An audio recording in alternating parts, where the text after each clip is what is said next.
Pro kontra uji materi Undang-Undang Pilkada, dialog kita lanjutkan kembali masih bersama Komisioner KPU Hadar Nafis Gumai. Bang Gumai, ini kalau kita bicara tentang pasal 9 ini memang apakah pasal sebelum kita lanjutkan, apakah hanya pasal 9 ini yang akan diuji materikan atau sebetulnya ada pasal-pasal lain yang dianggap KPU ini tidak pas dengan konstitusi kita atau apapun? Sebetulnya ada pasal lain walaupun itu bisa diajukan oleh pihak lain. Ini kan terkait juga apakah satu orang atau pihak tertentu punya legal standing atau tidak. Nah, kalau ini terkait dengan kami. Karena ini terkait langsung dengan KPU ya. Kalau yang lain tuh lebih banyak terkait dengan pemilih ya. Yang ada potensi sekarang pendukung itu akan kehilangan haknya begitu. Karena dia harus ada di dalam DPT, padahal waktu itu dia tidak ada di dalam DPT. Belum ada karena dia orang baru pindah atau orang yang pemula misalnya. Kira-kira begitu. Ada beberapa seperti itu. Tetapi yang untuk kami inilah pasalnya. Kalau yang lain itu betul. Kalau itu sudah menjadi kebijakan kami harus laksanakan gitu. Tetapi kalau yang ini menurut teman-teman karena ini bertentangan dengan konstitusi ya tidak tepat dan saya kira kami punya hak untuk melakukan itu. Nah kalau kita melihat yang pasal 9 ini yang memaksa karena mengikat, artinya kan dia memaksa KPU untuk melaksanakan hasil dari rapat konsultasi pada saat pembuatan peraturan KPU.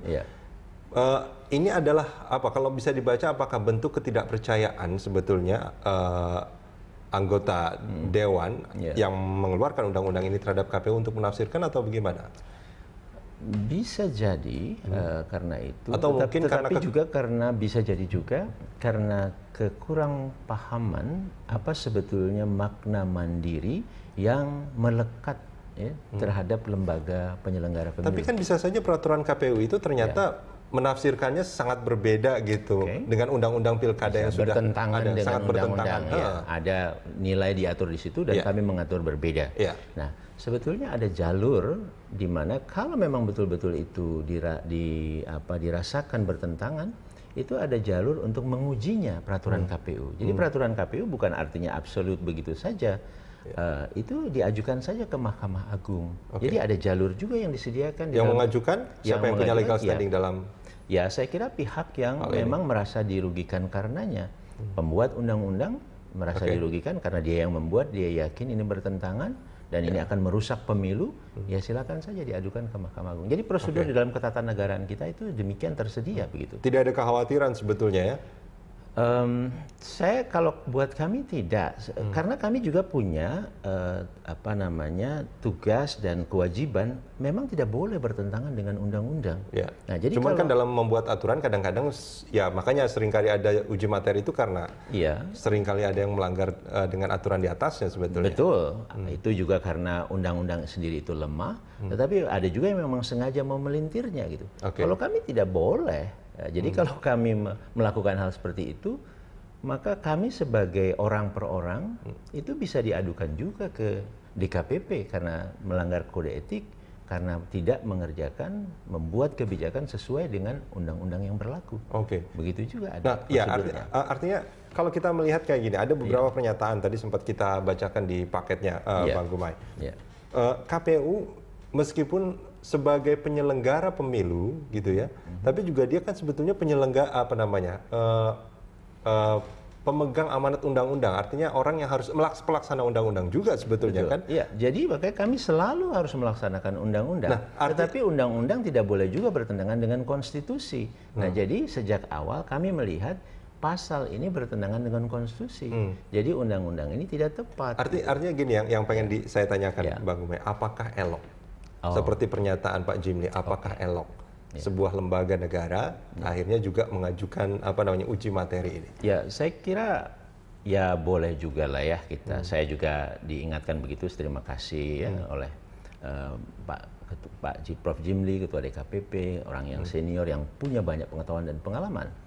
Tetapi kemudian apakah dia juga mau menerima nanti kalau ternyata DPR ini betul-betul terus-menerus bermain politik dan kemudian juga bertentangan dengan undang-undang sehingga membuat kami itu memutuskan berdasarkan kekuatan politik DPR pada saat itu, yang mungkin akan merugikan peserta pemilu yang lain. Peserta pemilu yang lain ada yang di luar DPR kan, pasangan calon perseorangan misalnya, gitu kan.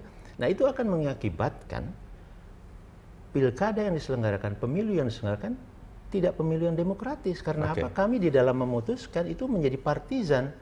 Ya, peraturan kami juga tidak adil.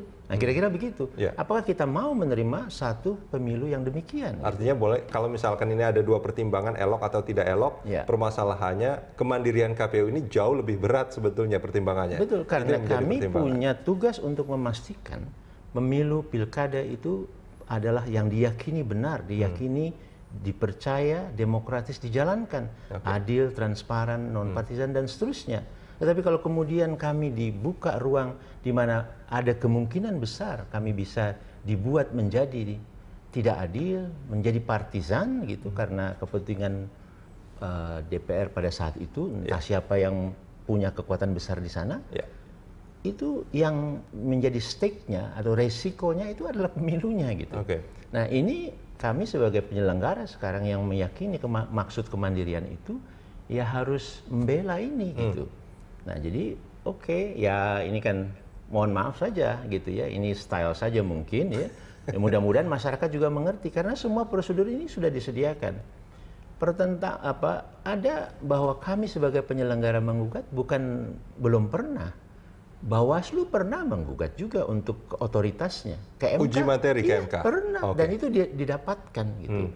Nah sehingga terus sekarang menjadikan Bawaslu juga semakin kuat karena sejak saat itu kita semua akhirnya memahami, MK memutuskan Bawaslu itu haruslah pengawas yang lebih kuat. Gitu kira-kira begitu intinya. Bang Gumai, ini kan bukan hanya KPU, Bawaslu juga kan ketika dia mau melakukan tugasnya juga harus ada konsultasi seperti KPU juga. Kalau kita melihat pasal ini di Undang-Undang Pilkada menyatakan demikian. KPU berencana akan mengajak Bawaslu untuk melakukan uji materi. Iya, kami ada dialog belum selesai. Walaupun kalau kita baca di media ada pandangan yang berbeda. Tapi tidak apa-apa.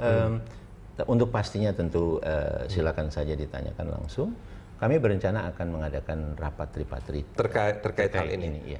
Terkait apakah ini akan diajukan bersama atau tidak seperti itu atau?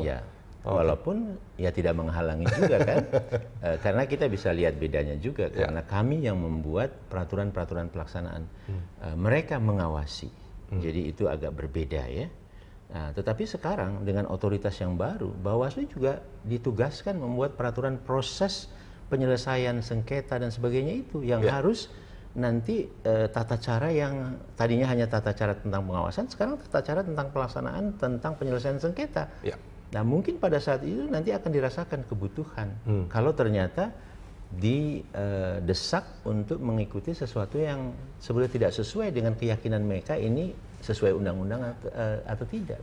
Apakah Bang Gumai ingin mengatakan bahwa ada kekhawatiran sebetulnya dalam proses penyelenggaraan pemilu ini ketika akan melakukan pembuatan peraturan KPU bagi KPU atau mungkin pelaksanaan teknis bagi Bawaslu akan ada vested interest atau kepentingan tertentu yang akan terjadi pada saat rapat konsultasi itu. Tentu.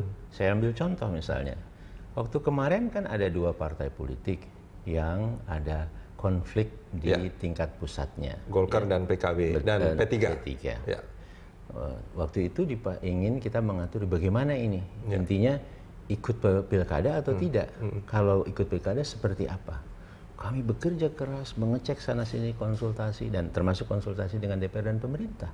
Dan itu berulang kali. Berulang kali. Ya.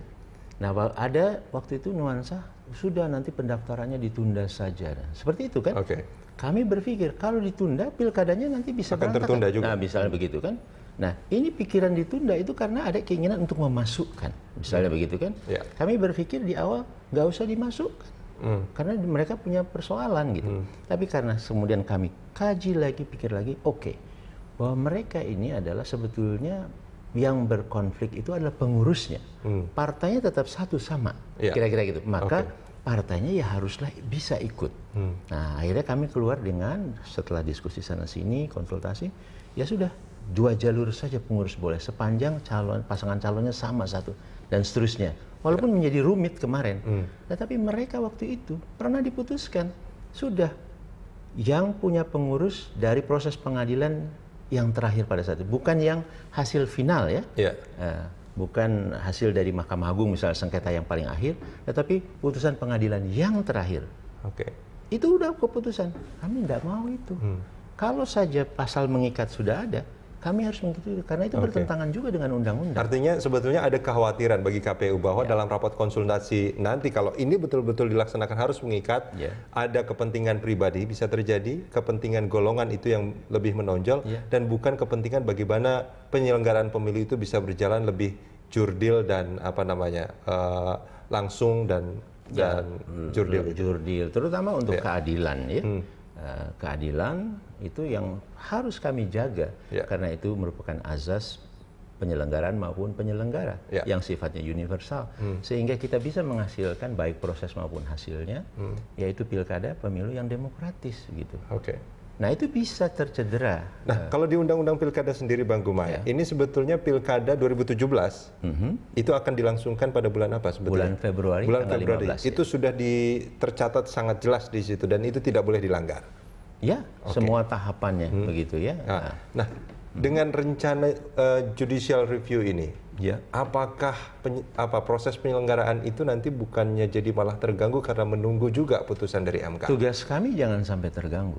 Tugas kami karena itu harus dipastikan ini lancar, tidak mundur, adil buat semua, ini transparan, berintegritas dan seterusnya. Nah, bisa berpotensi, tetapi kami sekarang karena ini undang-undang akan segera berlaku, kami akan lakukan konsultasi dan akan ikuti mengikat ini karena judicial review-nya mungkin belum selesai. Jadi kami tidak boleh juga begitu diundangkan bunyinya seperti ini, ya kami harus konsultasi. Putusannya mengikat, kami harus laksanakan. Walaupun mungkin nanti kalau ada hal yang berbeda misalnya akan menjadi rame juga kira-kira. Dan lebih karena waktu yang bisa menghambatnya. Jadi misalnya kami berusaha untuk kami berusaha meyakinkan. Konsultasinya mungkin berkali-kali bisa begitu dan itu misalnya bisa saja mengganggu. Tapi yakinlah kami tidak mau mengacaukan karena ini yang akhirnya bertanggung jawab kami juga. Bang Gumai, kita jeda sebentar. Baik, kita akan lanjutkan di segmen berikut.